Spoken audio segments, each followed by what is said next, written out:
1944년에 케임브리지 대학 교수로 계셨던 C.S. 루이스가 런던에 있는 킹스 칼리지에서 아주 유명한 강의를 하게 됩니다. 그 강의 제목이 The Inner Ring이라고 하는데 한국말로는 내부 패거리 이렇게 번역이 되어 있는 걸 보았는데 한편으로는 맞고 한편으로는 조금 다른 뉘앙스가 있습니다. The Inner Ring, 어떤 핵심부, 가장 중요한 그 중심을 이야기할 때 The Inner Ring이라고 하는데, 실은 사람들의 행동을 결정하고 드라이브하는 힘이 어디에 있냐면 The Inner Ring, 이 Inner Ring에 들어가려고 하는 모든 그 의도에 이 사람들의 행동이 결정되어진다고 이야기합니다.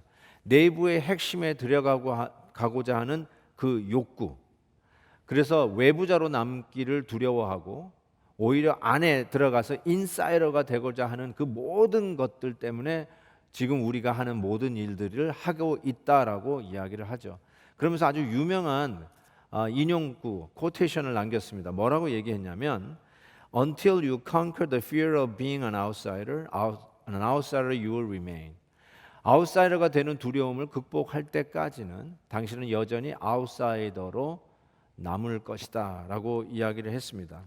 사회, 정치, 문화 모든 분야의 움직임의 동력은 모두들 이 내부 핵심에 들어가고자 하는 것이며, 여기에서 제외된 부작용을 왕따라고 우리가 요즘 흔히 부르기도 합니다. 그래서 사회가 만들어 놓은 그 휘황찬란한 The Inner Ring, 거기에 들어가려고 우리가 모든 움직임들을 한다라고 이런 사회, 문화, 정치, 심지어는 교육, 이런 현상들을 설명하는데 굉장히 설득력이 있습니다. 그런데 사람이 만들어 놓은 그 핵심부에 들어가기 위해서 수단 방법을 가리지 않냐고, 심지어는 도덕적 어떤 인격도 와야 되는 것도 아랑곳하지 않냐고, 나는 그냥 무조건 들어가고야 보겠다. 나는 중요한 사람이 되고 싶다. 나는 힘 있는 사람이 되고 싶다. 사회에서 인정받는 사고 싶다.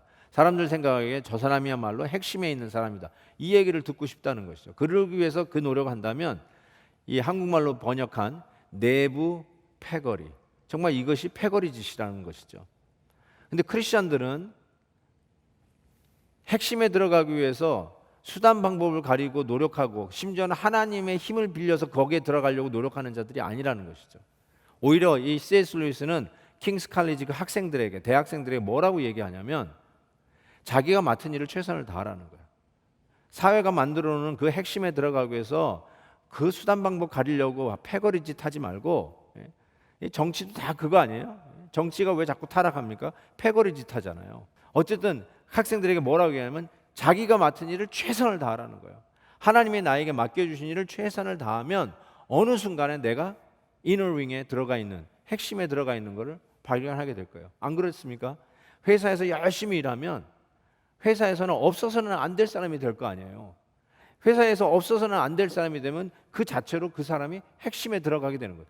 핵심에 들어가기 위해서 수단 방법을 가리는 게 아니라 하나님이 맡겨주신 일 내가 최선을 다하면 어느 날 어느 순간에 핵심에 들어가 있는 자기를 발견할 것이라는 거예요. 그래서 핵심에 들어가기 위해서, 즉 아웃사이더로 남기 위해서 두려워 떨지 말고, 안으로 들어가기 위해서 내 인격의 손상을 밟고 그 안에 들어가려고 수단 방법 가리는 그런 패거리 짓 하지 말라.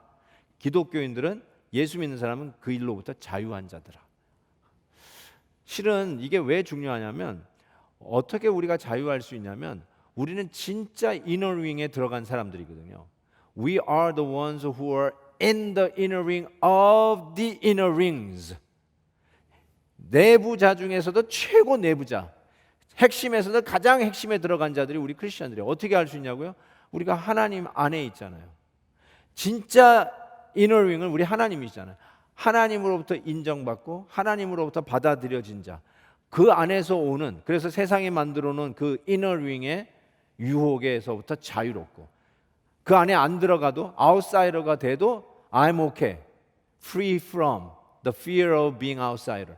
여기 아웃사이더에 대한 두려움이 있는 한 여전히 여러분은 아웃사이더로 남을 것이다. 아주 유명한 얘기를 했잖아요. 왕따 되는 게 너무너무 싫어가지고 안에 들어가려고 노력할 필요 없이 I'm outsider, that's fine. 왜요? 우리는 이미 하나님 안에 있는 자니까. 너무 멋있는 이야기를 했어요. 그런 의미에서 히브리서 설교자는 아주 중요한 주제를 하나를 들고 나왔는데, 우리 성도들의 삶, 우리 성도들의 신앙적인 삶의 건강한 것, 정말 신나게 성령 충만하게 사는 것, 더 나아가서 궁극적으로 우리가 구원을 얻는 것은 한마디로 얘기해서 하나님 그 inner being 가까이 나아가는 거예요. 그 하나님 앞에 가까이 가는 거예요. 그래서 히브리서를 쭉 읽어보시면 이 히브리서 설교자가 계속해서 뭘 이야기하냐면 하나님의 은혜의 보좌 앞에 담대히 나오라, 하나님 앞에 가까이 나오라 계속 권면하고 있습니다. 오늘 본문에도 18절에 그 이야기가 나옵니다. 전에 있던 계명은 연약하고 무익함으로 패하고 율법은 아무것도 온전하게 못할지라 이에 더 좋은 소망이 생기니 이것으로 우리가 하나님께 가까이 가느니라. 이 히브리서 설교자가 우리에게 하나님 앞에 접근하도록 격려하고 있는 것이죠. 25절에도 이런 말씀이 있어요. 그러므로 자기를 힘입어, 예수 그리스도를 힘입어 하나님께 나아가는 자들 온전히 구원하실 수 있으니 이는 그가 항상 살아계셔서 그들을 위하여 간구하십니다. 주제가 하나님 앞에 가까이 나아가는, 그것이 우리에게는 소망이요 생명이요 구원이라는 것이에요. 하나님 앞에 가까이 나아가지 않는 구원이 있나요? 하나님 앞에 가까이 나간다는 말은 하나님과의 친근함을 얘기합니다.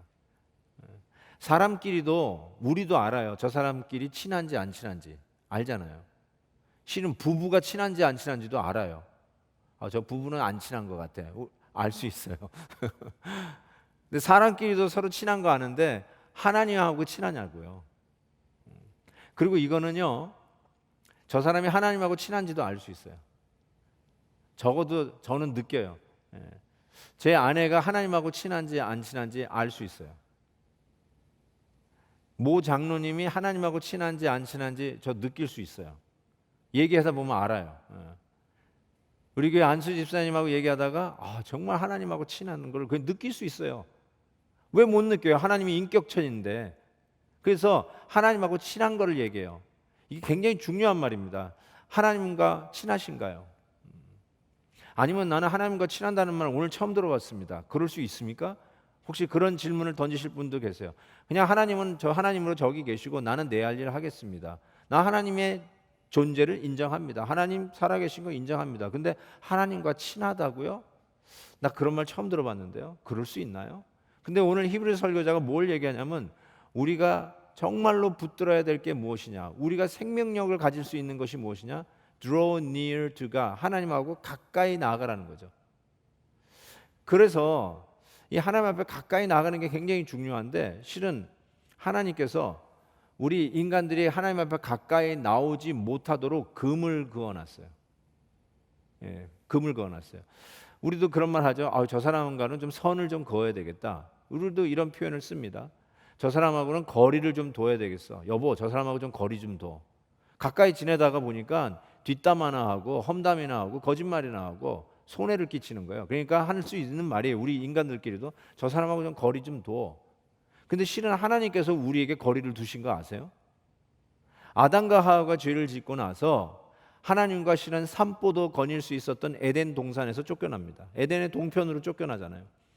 그리고 나서 하나님이 금을 긋는 장면이 나오는데 제가 읽어드릴게요. 창세기 3장 24절에 나오는데 이같이 하나님이 그 사람을 쫓아내시고 에덴 동산 동쪽의 그룹들과 두루 도는 불칼을 두어, 이전 성경에는 화영검이라고 했죠. 불칼을 두어 생명나무, 에덴 동산에 있는 그 중앙에 있는 생명나무의 길을 지키게 하시니라. 금거놨어요. 못 들어오게. 들어가면 죽는 거예요. 왜 하나님 앞에 가까이 가는 것이 우리에게는 힘이요 능력이요 그것이 구원이고 오늘도 나를 붙들어주는 힘인데 왜 하나님께서 금을 거놨을까요? 죄인이 치료 방법 없이 거룩한 하나님을 만나면 그 자리에서 멸망이기 때문에 그렇습니다. 그래서 접근 금지, 금을 거는 것이죠. 그럼에도 불구하고 하나님하고 상관없는 인생을 산다는 그 자체가 지옥이고 그 자체가 멸망 아닙니까? 그래서 하나님은 우리를 구원하시기를 원하시는데 구원이 뭐예요? 하나님 앞에 가까이 나와야 되는 거예요. 그래서 하나님께서 처방을 내리시는 거죠. 프리스크리션을 주신 것이죠. 바로 그 프리스크리션이 오늘 성경에서 그 처음부터 창세기부터 조금씩 보여주세요. 점진적 계시라고 그러죠. Progressive Revelation. redemptive history, 구속사적인 관점에서 볼 때 하나님이 우리를 어떻게 다시 이 죄인들을 거룩한 하나님의 존전으로 끌어오시는가, 가까이 데려오시는가, 어떻게 draw near to himself, 이걸 보여주시려고 보여주시는데, 히브리서 11장 나중에 보겠지만 그 믿음의 족적을 남긴 신앙의 선배들, 아벨부터 보이잖아. 아벨, 에녹, 노아, 아브라함, 모세, 이들이 어떻게 하나님 앞에 가까이 나오게 되었는가를 그 믿음으로 by faith를 하면서 보여주시잖아요. 그러다가 지금 계속해서 이 히브리서 설교자가 하나님 앞에 가까이 나온 일을 도와주는 자가 누구냐면, 광야에서 하나님께서 율법을 주시면서, 모세에게 율법을 주시면서 그 율법에 따라, 율법의 법에 의해서 레위 지파에 속한 족속들이 제사장이 되고, 아론의 후예들은 그 중에서 대제사장이 되어서 하나님 앞에, 이 죄인들이 하나님 앞에 가까이 나오는데, 죄인 그대로 나오면 죽으니까, 멸망당하니까 죄 문제를 해결하고 하나님 앞에 나올 수 있도록 수종드는 자가 제사장들이었단 말이에요. 그런데 이 제사장들이 이제는 끝나고 효염이 이제 없어지고 그냥 원형 예수 그리스도, 우리의 대제사장 예수 그리스도를 보여주는 그림자로서 그 역할을 다하고, 이제 실체 대신 예수 그리스도가 오셨고, 그 예수 그리스도는 레위 지파의 족보에 따라서 제사장 되신 분이 아니라 언제 오셨는지 언제 가셨는지 그 기원도 모르는 신비한 멜기세덱의 반차를 쫓은 영원한 대제사장 예수 그리스도가 우리의 제사장으로 오셔서, 그 예수님이 우리를 거룩한 하나님의 임재 앞으로 가까이 데려나가는 일을 하고 계시는데, 너무나도 능력 있게 효과적으로 실수 없이 중단 없이 지금까지 해오시는 분이 바로 우리의 대제사장 예수 그리스도시다. 그 이야기를 지금 하고 있는 거예요. 그래서 오늘 본문에서는 어떻게 예수 그리스도께서 그 역할을, 하나님 앞에 우리를 데려가는 그 일을 잘하고 계시는가, 이거를 보여주시는데, 첫 번째로 맹세로 세워진 제사장으로서 예수 그리스도를 소개하고 있습니다. 맹세로 세워졌어요. 20절 보세요. 예수께서 제사장이 되신 것은 맹세 없이 된 것이 아니다, 이렇게 얘기하고 있어요. 맹세 없이 제사장이 되었을 때 오직 예수는 자기에게 말씀하신 이로 말미암아 맹세로 되신 것이라. 주께서 맹세하시고 뉘우치시지 아니하시리니 네가 영원히 제사장이라 하셨도다. 이와 같이 예수는 더 좋은 언약의 보증이 되셨도다. 이미 멜기세덱에 대한 언급이 창세기에 나오고, 그 다음에 나온 두 번째 구약 성경 레퍼런스가 시편 110편이라고 말씀드렸죠. 오늘 이 히브리서 설교자는 그 이야기, 영원한 대제사장이신 예수 그리스도를 다시 시편 110편을 인용하면서 거기에 대한 설명을 이야기하는데, 우리 예수님은 다른 제사장들과 다른 점이 맹세를 하고 제사장이 되셨다는 거예요. 맹세하고 되셨습니다. 이게 왜 그렇게 중요할까요? 그게 왜 큰 차이가 날까요? 실은 이 맹세가 모든 일을 효과 있게 한다는 차원에서 아주 중요합니다. 이미 히브리서 6장에서 맹세에 대한 이야기를 친히 이야기하셨잖아요. 우리가 사람들이 내가 맹세코 하늘을 두고 맹세하건대 뭐 이런 말을 하잖아요. 자기보다 더 큰 존재, 더 나은 가치를 두고 맹세를 하는데, 하나님은 맹세를 하시는데 당신보다 더 크고 더 가치 있는 게 없잖아요. 그래서 하나님은 스스로 자기의 이름을 걸고 맹세를 하셨다고 히브리서 6장에 얘기하는데, 우리 예수님이야말로 그냥 그 족보에 있기 때문에, 레위 지파이기 때문에 자동으로 제사장 되는 일반 제사장, 이미 지나간 제사장이 아니라 예수님이야말로 멜기세덱의 반차를 쫓은 영원한 제사장인데 맹세하고 되셨다, 이렇게 얘기했어요. 담임 목사가 되기 위해서도요, 취임식을 하잖아요. 그 취임식에 맹세를 하고 합니다. 취임식 맹세를 안 하면 담임 목사가 법적으로 될 수가 없습니다. 장로, 안수집사 어떻게 됩니까? 맹세한 후에야 비로소 장로, 안수집사가 됩니다. 맹세하지 않으면 아무리 사람들이 많이 뽑아줘도 아닌 거예요. Technically you are not. 그렇죠. 그래서 맹세라는 것이 그 직분을 능력 있게 효과 있게 감당하기 위해서 너무나 중요한 거예요. 그래서 히브리서 설교자가 그 점을 강조하는 거예요. 그냥 자동으로 내가 그 족보에서 태어났기 때문에 제사장 되는 자가 아니라 맹세하고, 그것도 하나님께서 스스로의 이름을 걸고 맹세하고 그 일을 하겠다, 진짜 우리의 큰 대제사장인 것을 이야기합니다. 그러면서 마지막에 아주 중요한 말을 하는데, 그래서 예수님이 맹세를 하고 우리의 제사장이 되었기에 더 좋은 언약의 보증이 되셨다, 이렇게 얘기했어요. 보증은 영어로 guarantee 혹은 보증자, guarantor. 이 보증이라는 말을 우리가 너무나 잘 압니다. 왜냐하면 보증을 잘못 서면 전부 미국에 이민 오게 됩니다. 아마 제 말이 무슨 말인지 아주 뼈 아프게 생각하시는 분이 많을 거예요. 왜 그럴까요? 보증을 쓰면 여러분이 잘못한 일이 아니더라도 여러분이 보증 서준 사람의 잘못과 그 모든 걸 여러분이 떠안게 돼 있어요. 그게 보증의 의미예요.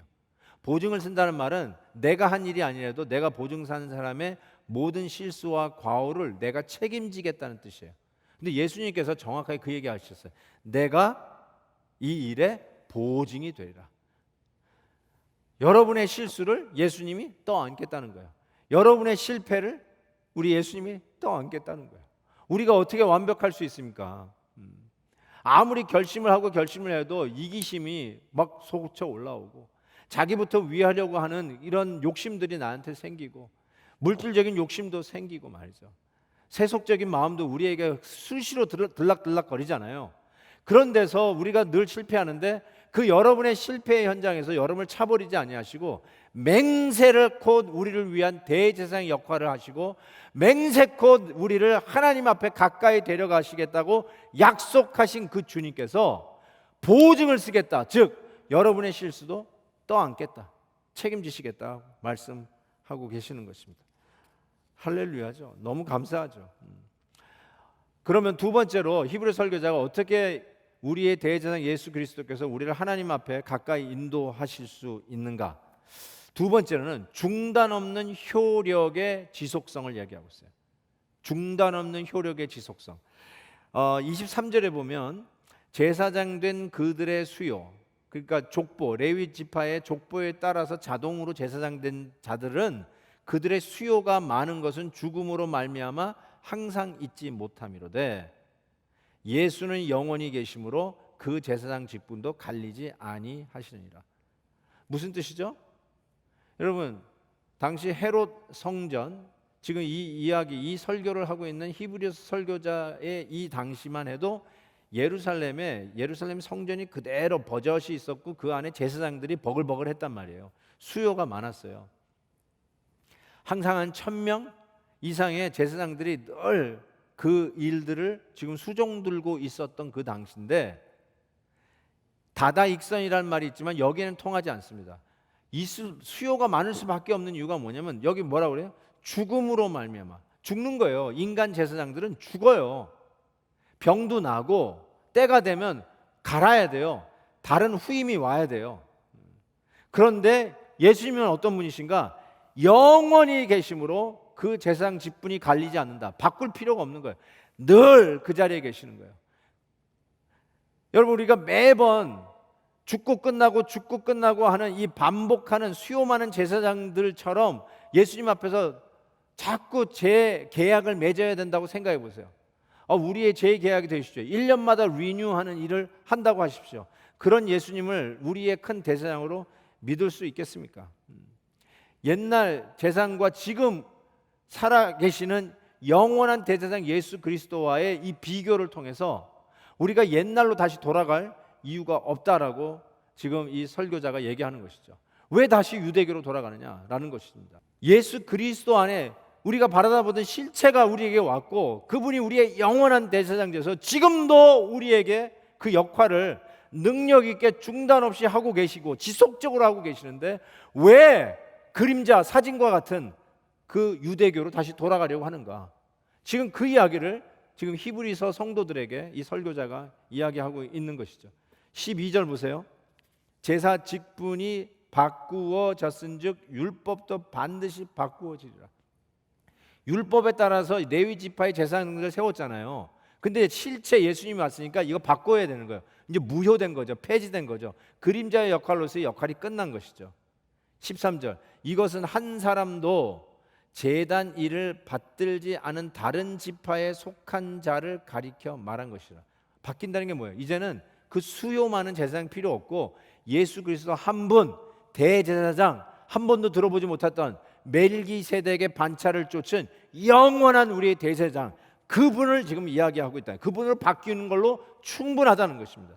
16절, 그는, 우리 예수님은 육신에 속한 한 계명의 법을 따르지 아니하고, 일반 제사장들은 율법 따라 제사장이 되잖아요. 레위 지파. 그렇지만 우리 예수님은 거기에 따르지 아니하고 오직 불멸의 생명의 능력을 따라 우리의 대제사장이 되셨도다라고 말씀하는 거예요. 여러분, 우리 예수님이 대제사장 되신 그 역사는 어떻게 될까요? 1000년, 2000년이 지났는데 가봤더니 사진 하나 딱 붙어 있어요. 그게 뭐예요? 예수님 사진이에요. 하나예요. 뭐 1000여 명의 제사장이 아니라요. 예수님 사진 하나 딱 붙어 있는 거예요. 우리의 대제사장. 1000년 후에도, 우리 주님이 그때까지도 재림 안 하신다. 1000년 후에도 우리의 대제사장은 사진 한 장 딱 붙어 있어요. 예수님. 2000년 전에도, 1000년 후에도, 2000년 후에도 예수님. 그 무게를 느끼세요? 중단 없이 제사장 역할을 넉넉히 효과 있게 지속적으로 감당하시는 우리 주님, 그 이야기를 하고 있는 것이죠. 세 번째로, 우리 예수님이 어떻게 우리를 효과적으로, 우리를 하나님 앞에 가까이 데려가시는가? 온전한 중보자이기 때문에 그렇습니다. 25절 보세요. 그러므로 자기를 힘입어 하나님께 나아가는 자들을 온전히 구원하실 수 있으니, 우리 예수님이 어떻게 이 일이 가능한가? 이는 그가 항상 살아계셔서 그들을 위하여, 우리들을 위하여, 성도들을 위하여 간구하심이라. 이걸 중보기도라고 하죠. 예수님이 우리를 위해서 중보기도 하시는 거죠. 여기서 누군가는요, 그 누구가 나를 위해서 기도하지 않아도, 못해준다 할지라도, 나 홀로 독전 남아있는 고아라 할지라도 여러분의 대제사장 되신 예수 그리스도께서 보좌 우편에서 여러분을 위하여 중보기도하고 계시다는 뜻이에요. 우리 예수님이 나를 위해서 기도해 주시는 분이세요. 그 기도 때문에 우리가 하나님 앞으로 인도되어진다는 것입니다. 저는 이 생각만 하면도 눈물이 나요. 정말 주님께서 힘들고 어려운 가운데 빠져 있는 우리 성도들을 외로운데 그냥 놔두지 아니하시고, 고아와 같이 놔두지 아니하시고, 그를 위해서 오늘도 기도하면서 하나님의 임재 앞으로 draw near to God, 하나님의 임재 앞으로 우리를 인도해 가시는 긍휼이 많으신, 지금도 살아계셔도 우리를 보담고 끌고 가시는 우리의 대제사장 되신다는 거죠. 이미 히브리서 4장 15절에 우리의 대제사장 되신 예수님은 이런 분이라는 것을 설명했어요. 우리에게 있는 대제사장은 우리의 연약함을 동정하지 못하실 리가 아니에요. 체휼하지 못하실 리가 아니에요. 이전 성경에 체휼이라는 표현을 썼죠. empathy 혹은 sympathy. 우리를 동정하지 못하실 리가 아니에요. 모든 일에 우리와 똑같이 시험을 받으신 이로되 죄는 없으시니라.